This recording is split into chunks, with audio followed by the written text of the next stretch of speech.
3장 오늘 마지막 부분입니다. 이제 바울이 결론적으로 이제 사랑에 대해서 우리에게 이제 정의를 내리고 있는데요.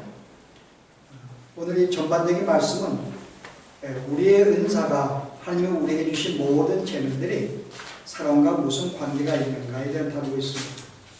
그래서 결론적으로 오늘 8절에 뭐라고 시작해요? 사랑은 언제까지나 떨어지지 아니하지만 그의 모든 은사들은 다 패하게 된다라는 말씀으로 시작합니다. 그리고 오늘 이 말씀의 의미를 조금 살펴봐야지만이 우리가 전반적인 내용을 이해할 수 있다고 생각하고요. 그래서 우리가 첫 번째, 사랑은 언제까지나 떨어지지 아니한다. 무슨 말이죠? 사랑은 영원하다는 거죠. 사랑은 영원한 것이다. 이것은 영원히 남게 되는 것이다 라고 이야기합니다. 자, 바울이 이 말을 한 의도는 뭘까요? 사랑은 영원한 것이다. 자, 이제 전제가 필요합니다. 먼저 이 사랑의 근본 되시는 하나님께서 영원하신 분이십니다. 그분은 영원하세요. 그분의 본질이 영원입니다. 그리고 그분의 본질은 또한 사랑입니다. 그래서 영원하신 분이 그분이 사랑의 본성을 가지고 있기 때문에 이 사랑은 영원히 끝날 수 없는 그런 본질인 거죠. 자, 그러면 이런 사랑을 가진 하나님께서 이 우주를 만드시고 인간을 만들었습니다. 왜 만들었을까요? 인간을요? 심심해서? 단순히 자기의 도구로 쓰려고? 천사들은 하나님이 그냥 명령해서 말씀을 만들었어요. 당신의 형상을 붙지 않았습니다. 그래서 하나님이 그를 컨트롤할 수가 있어요. 자기의 의지가 약합니다. 근데 인간은 그렇잖아요. 인간 하나님의 형상들을 지음받았기 때문에 단순히 하나님의 도구로 지음받은 존재가 아닙니다. 인간을 왜 지었다고요? 하나님의 성품을 넣음으로 말미암아 우리에게 하나님의 성품, 사랑이라는 게 들어왔어요. 자, 그러면 뭐죠? 우리가 만든 이유는 하나님과 사랑하는 관계로 만들기 위해서. 우리 아까 찬양할 때 우리가 이 모든 우리가 이 땅의 삶을 끝난 다음에 천국에 올라가 영원히 산다고 했는데 천국에 가서 뭐 한다고요? 영원히 산다는 게 무슨 말인가? 그냥 우리끼리 지낸다는 말인가? 오늘 여기에 말하고 있는 것은 하나님이 우리를 만드신 목적이 뭔가 하면은 하나님과의 영원한 사랑의 교제를 하기 위해서 우리를 만드신 것입니다. 그럼 우리가 천국에 올라간다면은 그냥 우리가 천국에서 지내는 게 아니라 실제 주님과의 밀접한 관계, 마치 삼위 하나님께서 뗄래야 뗄 수 없는 그런 하나된 관계 속에서 서로 사랑을 나누는 그런 관계. 그래서 우리가 사랑이 뭔지 우리가 잠시 지난 시간 배웠습니다. 사랑은 먼저 남을 기뻐하는 것이다. 그를 배려하는 것이다. 그가 잘 되기를 바라는 것이다. 그리고 그가 뭔가 부족한 것이 있으면 내가 채워줘서 나를 중심으로 살지 않고 우리가 상대를 중심으로 사는 게 이게 우리가 사랑의 본질한 하나의 모습으로 우리가 나누었습니다. 우리 삼위 하나님은 그렇게 지내세요. 세 분의 관계 속에서 자기를 중심으로 움직이지 않습니다. 모든 것이 상대를 중심으로, 성자는 성부를 중심으로, 성령은 성자를 중심으로 항상 그의 기쁨을 위해서 그의 뜻을 이루려고 그러고 그를 위해 존재하는 이 세 분의 관계예요. 그 인간을 만들었다는 것은 바로 그런 관계 속에 우리를 끌어들였다는 것입니다. 이게 천국의 삶이에요. 진짜 뗄래야 뗄 수 없는 하나님 관계 속에서 진짜 서로를 위해서 모든 삶을 나누는 이런 삶이 천국의 삶이라는 거죠. 이를 위해서 우리를 지은 거예요. 그래서 우리가 인간을 그러한 존재로 만드셨고 하려고 했는데 인간의 범죄로 그런 관계가 깨어져 버린 거죠. 그 여전히 하나님은 사랑이시기 때문에 우리에게 사랑을 줄 수밖에 없는 거예요. 사랑이시기 때문에. 그래서 범죄한 인간이면 여전히 우리를 사랑하십니다. 그래서 그 사랑의 표시로 어떻게 해요?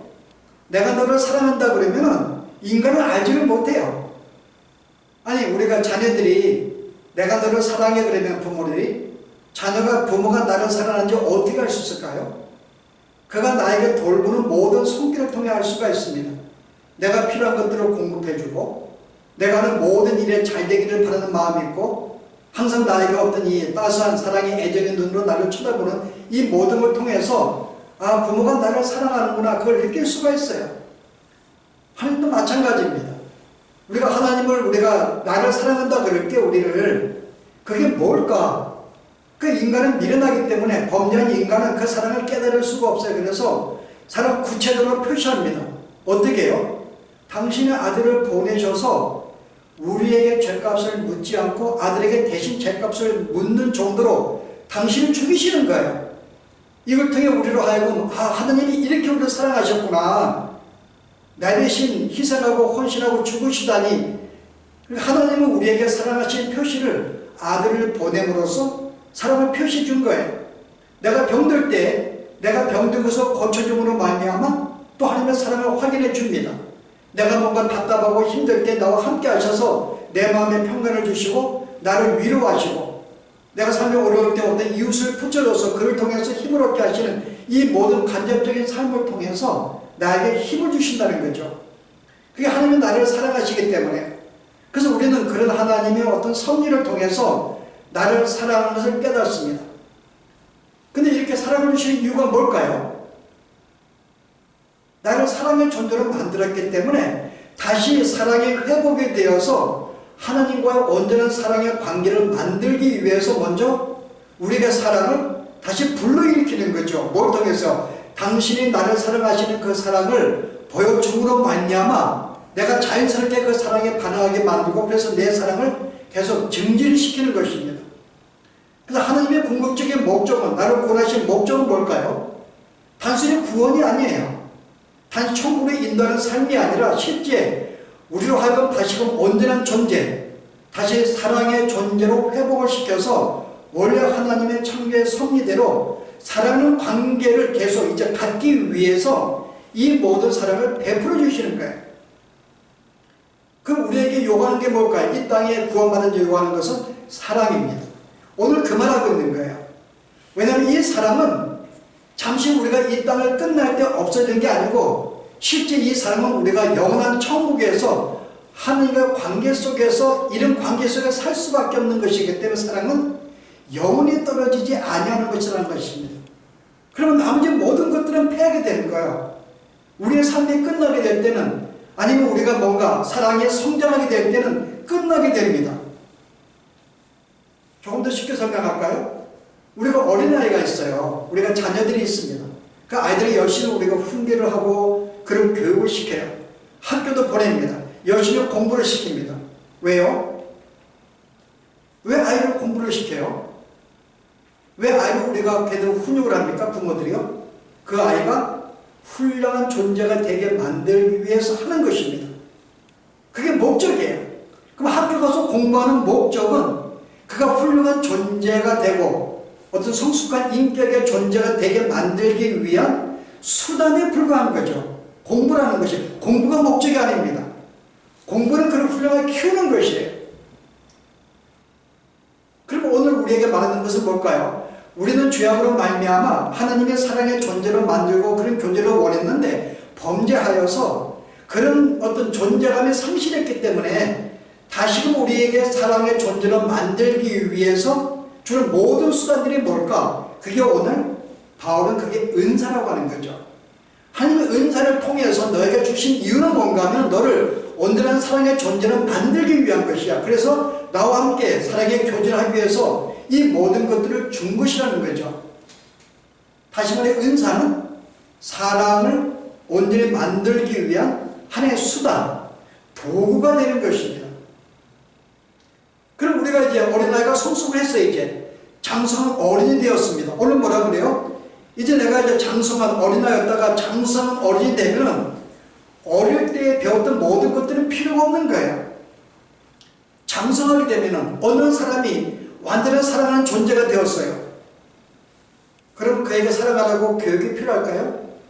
필요하지 않습니다. 쉽게 설명해서 우리가 천국에 올라갔어요. 천국에 올라가면은 여러분 방언이 필요할까요? 방언은 주 앞에 기도하는 것입니다. 내가 스스로 기도할 수 없기 때문에 하나님은 나라하여금 내 몸을 강자하게 만들어서 기도하도록 만들어 주시는 거예요. 자, 천국에 가면은 그럴 필요가 없죠. 지식은 필요할까요?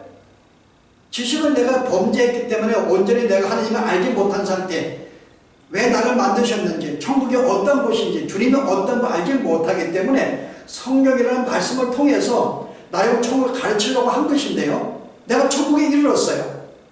그러면 그때 지식은 어떨까요? 우리도 완전한 존재가 되었기 때문에 더 이상 지식이 필요 없습니다. 그때는 우리가 완전히 하나님을 알게 되니까요. 더 이상 교육이 필요 없는 거예요. 실제 우리 이런 점에서 우리에게 주신 모든 지식이라든지 어떤 뭐 설교라든지 병 고치는 것, 이 모든 것들은 결국 우리로 하여금 온전히 하나님의 사랑하는 존재로 만들기 위해서 주신 하나의 도구에 필요한 것이라고 오늘 말하고 있죠. 그래서 이것은 우리가 우리의 삶이 끝날 때는 다 없어지는 것들이야. 천국에 가서도 필요 없는 것들이야. 그때 유래 남는 것은 사랑밖에 없기 때문에 라고 오늘 바울이 이야기하는 것입니다. 오늘 이 말하는 이유가 뭘까요? 목적이요. 고린도 교회는 그렇지 않았다는 거죠. 그들에게는 이 사랑을, 이 모든 은사를 통해서 이것을 우리가 점점 사랑하는 존재로 만드는데 그것을 생각하지 아니하고 오히려 이 목적이 그들의 신앙의 목적이 되어버린 거죠. 삶의 목적이 내가 보다 많은 성경의 지식을 많이 갖는 것, 내가 주님과 더 깊이 기도하는 것. 왜 기도해요? 기도하는 이유가 주님과의 깊은 사랑의 관계를 만들기 위해서 기도하는 것입니다. 훈련시키는 거죠.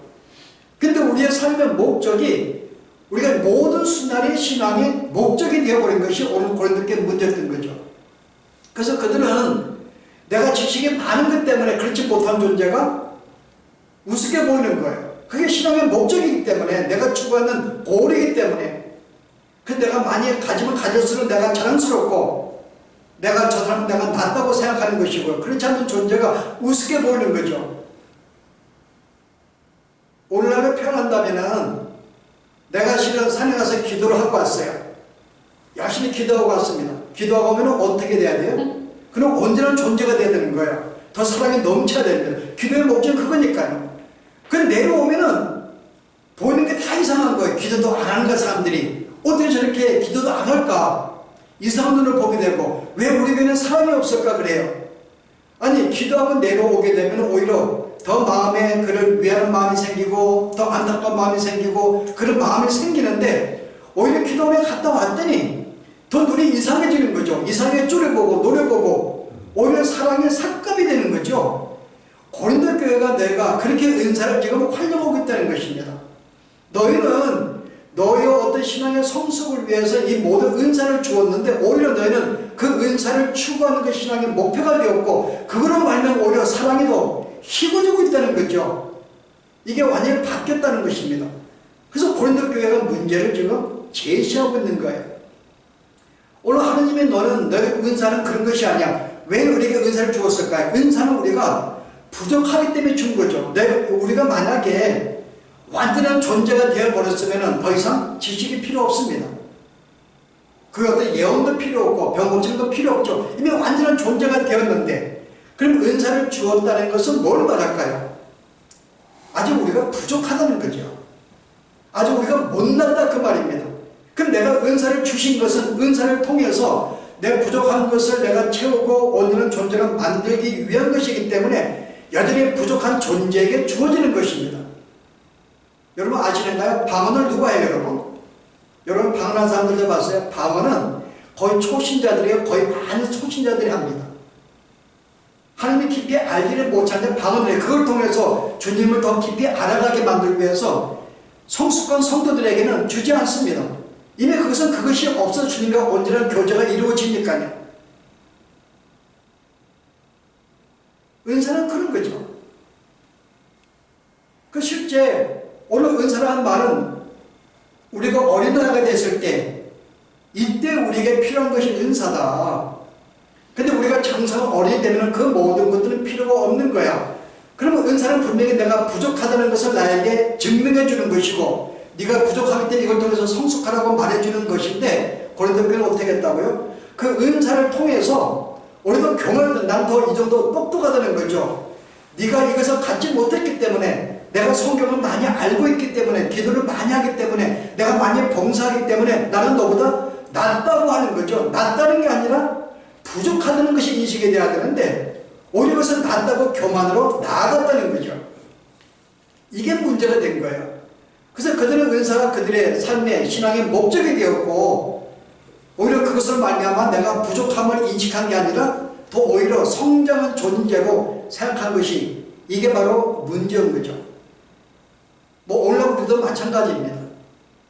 우리가 종종 우리의 주변에 오면 어떤 뭐 성령의 은사도 있고 뭐 성령을 받으라 그러고 한국의 초기에는 굉장히 이 신의 은사들이 굉장히 심했어요. 방언하지 못하면 무시를 받기도 하고 어떤 뭐 병 고치지 못하고 그가 어떤 특별한 재능 갖고서 뭐 부러움을 사기도 하고 여러분 그건 보셨는가요? 방언을 할 때 그냥 방언하게 되면은 그 사람이 인정하지 않아요.